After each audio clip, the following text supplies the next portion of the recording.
I'd like to talk about the leading edge a little more. And it's my understanding that it's physical manifestations of what we can see. That's the leading edge of where we are now. Well, we'd like to call the leading edge where all the juice is. And we'd like to call it that sweet spot between the realization of a desire and the full fruition of it. So we'd like to call all of that leading edge. It's where those thoughts are turning to things out here on the leading edge. In other words, when you think about it, just think about the idea of a vibration turning to a thought, turning to a dream, turning to a experience, turning to money in the bank, turning to a thing, whatever it is. So that evolution of that thought leads to what we want to call the leading edge. But even once the manifestations occur, there's more contrast that creates more leading edge. You're knowing what you do want and knowing what you don't want and launching rockets of desire, and then there's this gap because you've created this vibrational version that you're not up to speed with, but then you feel your way to it, and eventually you master it and you've closed the gap, and now for a moment everything comes together and the manifestation occurs. And along with that manifestation happens a whole new set of contrasting experiences, which you know what you don't want, you know what you do want, you launch the rocket, there's a vortex, you close the gap, then the manifestation occurs, and along with it a whole new set of contrasting experience. So the leading edge continues to become. But what we want to emphasize is that the leading edge of what man wants to call God, the leading edge of all that is non-physical, the leading edge of all who have been physical, who are now focused from non-physical perspective, the leading edge is right here with you, through you, right here. This is the leading edge. It just doesn't get any better than this. And oh, how good it is when you are in concert with all who know that out here. The expansion, the furthest most expansion. Thank you. Because as delicious as it is to receive an idea of a desire, how much more delicious is it to watch the universe congealing and offering never-ending unfolding paths for the complete attainment of it. It just gets better and better and better and better and better and better and better the more physically focused and manifested it becomes. Don't you agree? The more momentum that's added to it? The more momentum, but the more it fleshes out. Like the experience of love is a really nice emotion. It's a really nice experience. But then having someone that you are focused upon, that you are loving, is even more. In other words, the physical intertwining is even more. What we are wanting to accomplish here is an honoring of your thirst and quest for manifestations. But we want you to understand how it works so that it can be the progression that will lead to what you're wanting. And all of that is what we are calling the leading edge. I love the previous conversation about being number one. I was pondering in the days before this, what am I going to ask? And then I thought, well, I really don't have any idea what the leading edge is going to be when I get my butt in the seat. Yeah. And I wondered if we as a group perhaps were to collectively take a moment to breathe or focus, would the leading edge expand further so that the questions may change in vibrational calibration, or your vocabulary might even change so that we can comprehend? Yes. It's what happens every single time. What you've just described is exactly what these gatherings are all about. Because you come with all your physicality and all of the things about your life experience that are important to you, all active and pulsing within you, and each of you comes with your own inner being. So there is a gathering of energy and desires and beliefs here that is the most premier format for conscious, deliberate creating on the planet today, or that has ever been on the planet. This is the leading edge, like nothing else has ever been. Yeah. And the collection of the minds in this room, whether or not somebody's listening to me right now or they're looking around the room, does it affect or alter the potency of the answer delivered in terms of the ability of the crowd to comprehend and hear? Yes, in this sense. because each adds their individual impetus to the question, their individual nuances, their individual experiences, even their individual beliefs become part of it. In other words, there's a vibrational mix that is going on here. But you see, this is the way it always is. This room is like a microcosm of what's happening with your entire planet, let's say. And so here you are all mixing it up together, here more in harmony than in most environments, and here more expectant of receiving than in most environments, and here more in the receptive mode than in most environments. But here you all are, and Esther is standing as a representative of someone who is in the receptive mode. She can walk to the podium anytime, no matter what's going on. The conditions don't matter, and she can unconditionally come into vibrational alignment with us. And you all have the potential of doing that as well. Many of you are already doing that. And so as we come together in a gathering like this, and what you want to know about and what you want to talk about and how life's been touching you and the decisions that you've made and the beliefs that you've come to, they are all part of the platform that is known by non-physical. And so as non-physical, as this non-physical source energy that we are, we know where each of you are in relationship with everything that you want. And so we know precisely who is the one that is most likely to bring what is most wanted by the most out into the light, where we can have a discussion about it. Even this conversation is about that.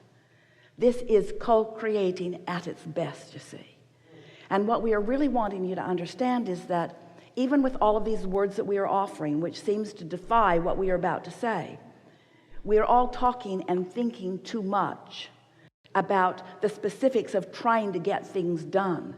And for your part, not enough about just getting to the receptive mode, where the natural consequence of all that has come before and all that you're asking will follow. It just doesn't have to be so hard. You don't have to think. You just want to be in a vibrational place where you can receive a thought.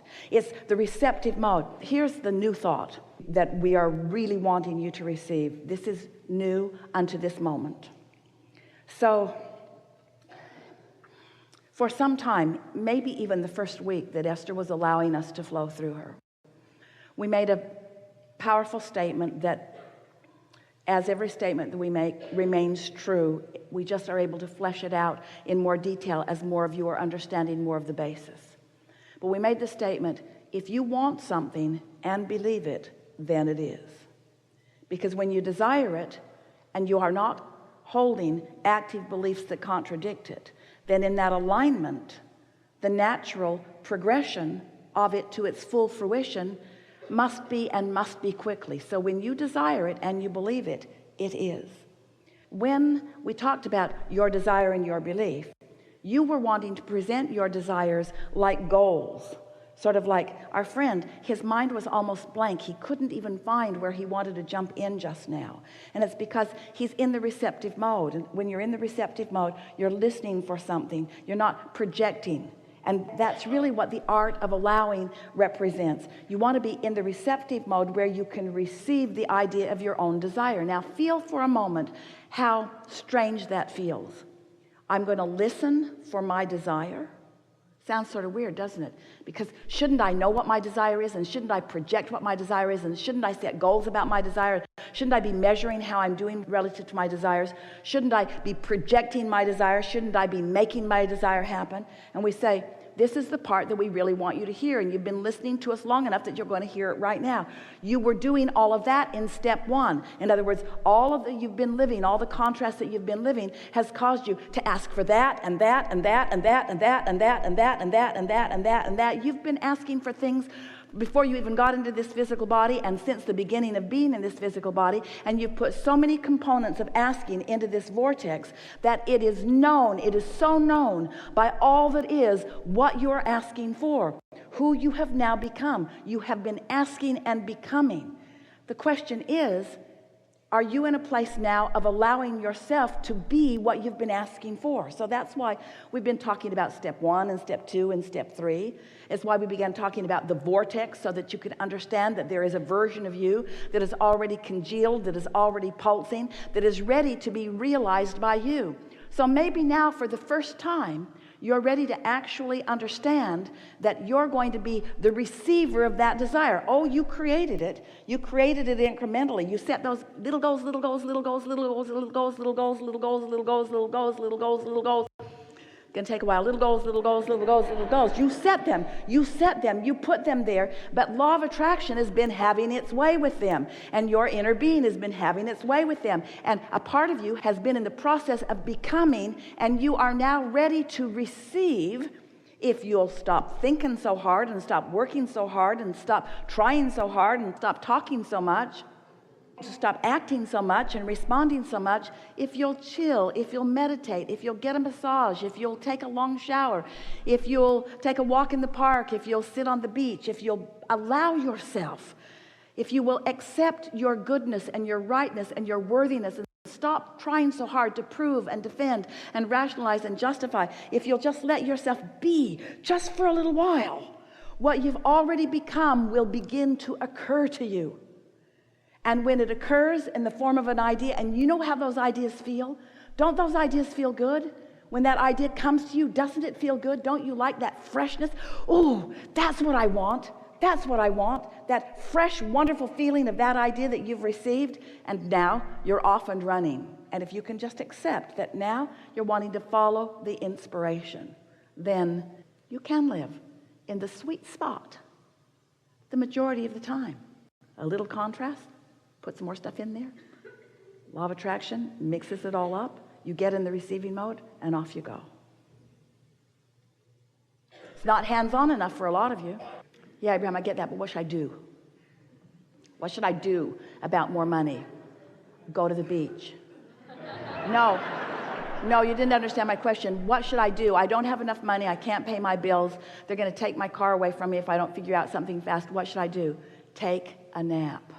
Now, Abraham, clearly you're not understanding. I've got to do something. I've got to make this happen. If I don't dig in here and make something happen, bad things are going to happen to me. Sleep more. Rest more. Be nicer to yourself. Look for more things that feel good. Do anything and everything that you can do to get into the receptive mode, because your inner being knows where you are. Your inner being will guide you over and under and around and through any resistance that's between you and the full fruition of what you want. Don't you know those things that have come easily? Think about the things that have come to you easily. Or the thing. Think about that one thing. Or think about the things that have come to you easily. And then just ask yourself the question, was it something that I wanted to do or something that somebody else wanted me to do? Is it something that I wanted to do or something that I needed to do? And what you will show yourself is that that was you hatching a desire, being in the receptive mode. And once it got that far, it was natural for it to follow all the way out. But what we are sort of pleading with you to do is to somehow get yourself into that position where you can receive that idea. And we know for sure that you have received enough from us today and before, that once that desire occurs to you, knowing what you now know as a result of this discussion, you'll be off and running. There is literally nothing that you can desire that will not come to full fruition. The question is, have you received the desire? Have you received the desire? Did it come out of your vortex? Now, this is a new conversation. You ready for it? Did the desire? Did the desire? This is exactly what you've been talking about here. Did the desire? Did this desire that is now active within you, did it come out of your vortex? Which means, did it come out of what law of attraction and your inner being has got all mixed up for you, all queued up for you? Is it that perfect desire and you are now in such a receptive mode that you received it, and so it's a slam dunk, it's a sure thing, it's going to go really quickly for you and it's going to be so pleasurable as it unfolds? Or did this desire come out of need? Did you feel the difference? Did it come out of need? Did it come out of somebody else's warning? Did it come out of a threat? If I don't do this, that something bad's going to happen. Or did I receive it from my vortex? This is a differentiation that you just gotta love. Did I receive it from my vortex? Was I in the receiving mode? Did I receive it from my vortex? Because if it's that kind of desire that you received from your vortex, then it's already a thought turning into a thing. It's already a sure thing. You're already on the path. It's already going to bring you such pleasure. It's already the sweet spot. It's already you fulfilling your reason for being. It's already you mastering your creation. That's what it is.